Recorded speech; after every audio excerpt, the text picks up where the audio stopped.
Ang sarap umupo. 20 minutes po ba naman tayong nakatayo at nakikinig sa pagpapalitan sa ating ebanghelyo ngayon?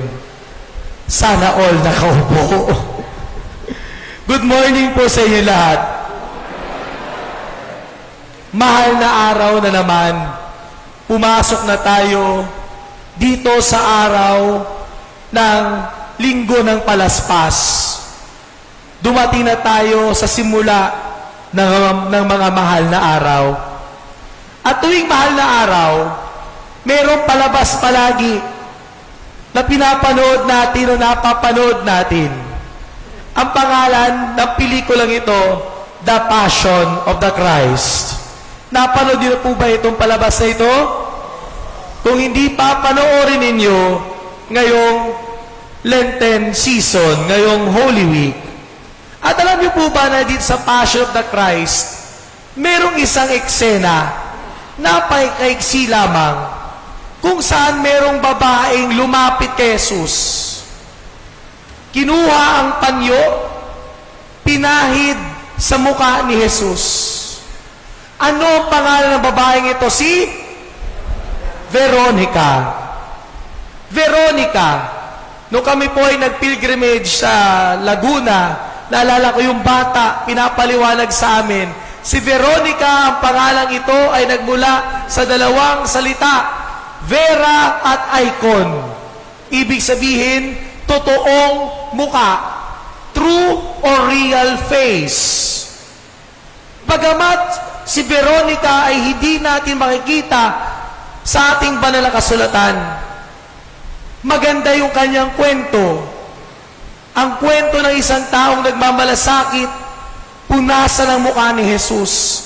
At doon sa panyong iyon, nagmarka ang mukha ni Jesus. At tuwing 5th Sunday of Lent, nilalabas po itong sinasabing true veil, true face of Jesus in the veil of Veronica sa Vatican. Pero balik tayo sa kwento sa Passion of the Christ. Ang gumanap po ng Veronica ay isang Italian na actress.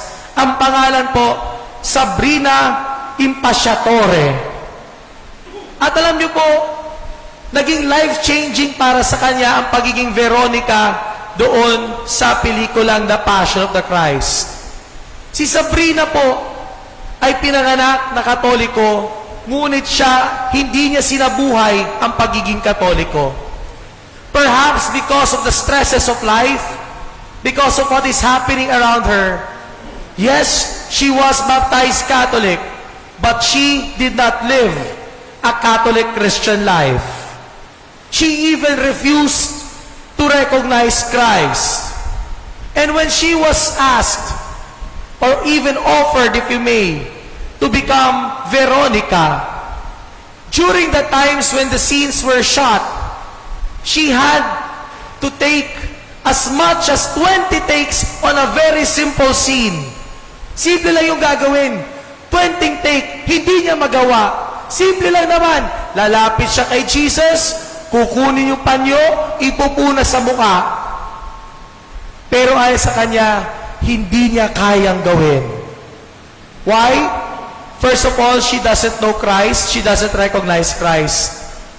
And second, along the way, something happened. She felt it's no longer the actor playing Christ she was confronting. She felt it was Christ Himself whom she was approaching. Hindi na yung aktor na nagpo-portray na Jesus, yung nilalapitan niya, kundi si Yesu Cristo na mismo. At dun sa last take, sabi sa kanyang kwento, sa kanyang pagpunas, naging natural at normal ang pagluha. She cannot cry because she doesn't recognize Christ. But on that last scene, she recognized Christ. And after that, you know what happened, my dear friends? She went back to the faith. Bumalik sa pagiging Katoliko na nooy kanyang hindi pinapansin. Nagkaroon ng pagbabagong buhay nung kanya nahawakan at napunasan ang muka ni Kristo. Face. Sa reflection natin ngayon, face ang ating pagninilayan. F-A-C-E. Yes, since last week, our images have been covered, except for the cross. And on this cross, we could see the face of Christ.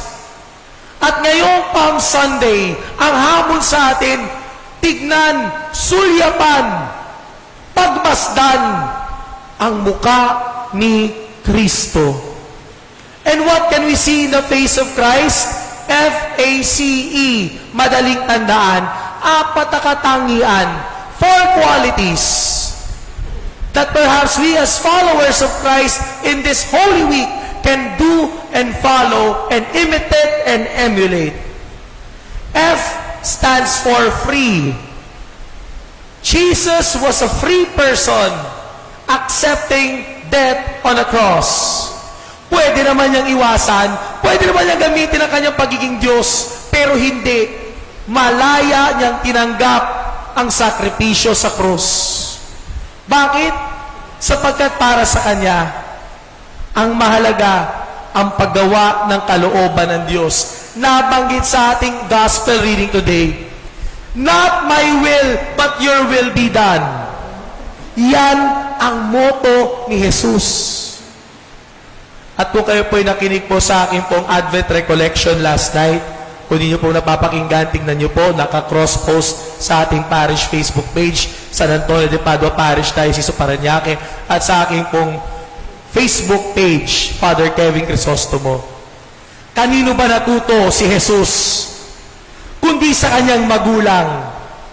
Kay Jose at kay Maria niya natutunan ang pagiging malayang sumunod sa kalooban ng Diyos. When the angel announced to Joseph in the Gospel of St. Matthew, Joseph, though he did not say yes verbally, he freely followed the will of God, accepting Mary as his wife, even if she got pregnant before they got married. And most importantly, accepting the role as a foster father of Jesus, so that the prophecy might be fulfilled, that the Messiah will be coming from the family tree of David, born in Bethlehem.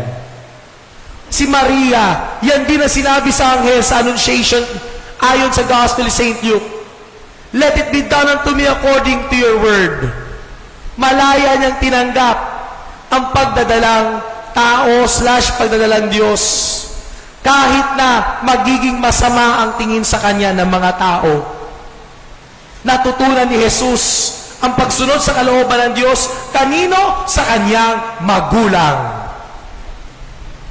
And my dear friends, this Holy Week, let us be free to follow Christ. Shout out sa lahat na nakapula. Maraming salamat po sa pagtugon sa paanyaya. Social experiment ito. In-explain ko kay Father Viraj at kay Rev kung sino talaga yung regular nagsisimba at nakikinig sa announcement. Pero sasabihin na iba, Father, wala kaming red na damit. Sige na nga, Holy Week naman. Pero magandang pag-isipan, malaya ba tayo ngayong Holy Week? O ginagawa lang natin ito kasi tradisyon? Ginagawa lang natin ito kasi ginagawa ng iba? Palaspasan, lalabas tayo kasi may palaspas. Naalala ko yung kwento ng isang pare. Palaspasan, first time niya makitang puno ang kanyang simbahan. Sabi niya, palaspas lang pala magpapalabas sa inyo, sa mga bahay ninyo. Pues, linggo-linggo, may palaspasan tayo para magsimba kayong lahat. Free, maging malaya sa pagsunod kay Jesus ngayong Holy Week. A, my dear friends, is attuned. Ano ibig sabihin na attuned? Looking always at the face of Christ. Kapag tayo nasasaktan, nahihirapan, may sakit, may karamdaman, ang normal nating ginagawa, tumingin sa sarili. Pero si Jesus na nahihirapan, nasasaktan, kanino siya tumingin? Sa mga tao sa kanyang paligid, at sa kanyang ama. Noong si Jesus ay nahihirapan na magpasa ng krus. May tumulong sa kanya, si Simon of Cyrene. It's a very short verse in the gospel passage, but a very important one. Why? When we suffer, let us look at the people who suffer for us, who are there to make our lives comfortable. Ito yung sabi sa ating first reading, the suffering servant in the book of the prophet Isaiah. There are people suffering so that we can have comfortable lives. Sino yung mga taong naghihirap para maging komportable ang buhay natin? Napapansin ba natin, nakikita ba natin sila? We also look at the women in Jerusalem. Yung mga kababaihan ng Jerusalem, tinignan ni Jesus. Bakit? Sila yung mga crying ladies. Umiiyak, nananangis. Magandang pag-isipan, sino yung crying lady sa buhay natin? Sino yung umiiyak kapag tayo nasasaktan? Sino yung nahihirapan kapag tayo nahihirapan? Sino yung mga lumuluha kasi ayaw nating magbago? Sino yung mga nalulungkot? Kasi matigas ang ating mga ulo. At sa krus, kanino nakatingin si Jesus? Bukod sa Ama, doon sa nagtitikang magnanakaw. Deserve nating maparusahan. Gumawa tayo ng kasalanan eh. Ito walang ginawang masama. Sabay nakiusap, Lord, sama mo naman ako sa iyong kaharian. At ano sabi ni Jesus? Today, you will be with me in paradise. Sino itong nagtitikang magnanakaw sa buhay natin? Yung mga taong hindi natin binibigyan ng pagkakataong magbago. Pero kung titignan ng puso, gusto naman pala talagang magbago. At yun, may mga sacrifices tayo ngayong Lenten season, pero sana hindi sa sarili nakatingin. Nakatingin palagi kay Jesus. At nakatingin sa mga tao sa paligid natin. Huwag lang sarili ang isipin, mga kapatid. Finally, C at E, magkasama na, courageous and empty.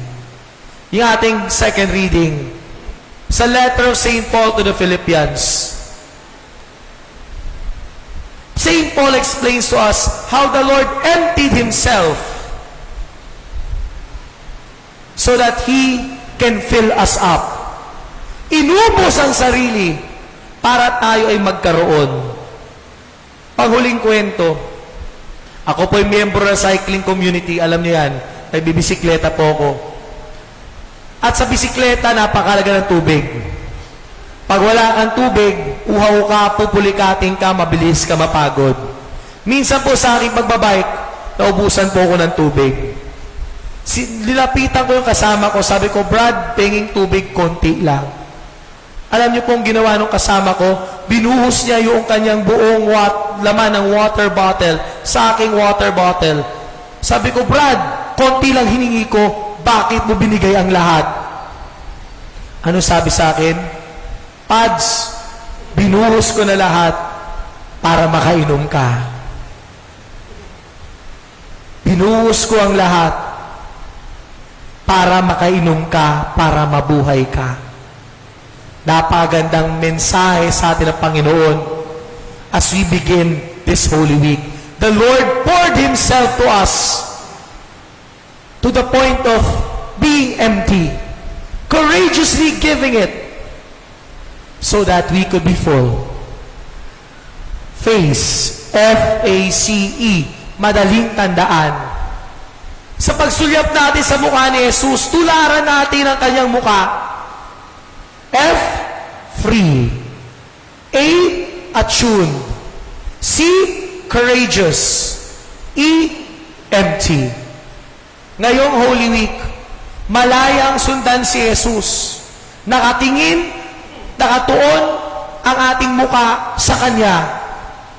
At matapang natanggapin ang hamon na ibuhos ang sarili para sa Diyos na nakikita natin sa kapwa. Amen.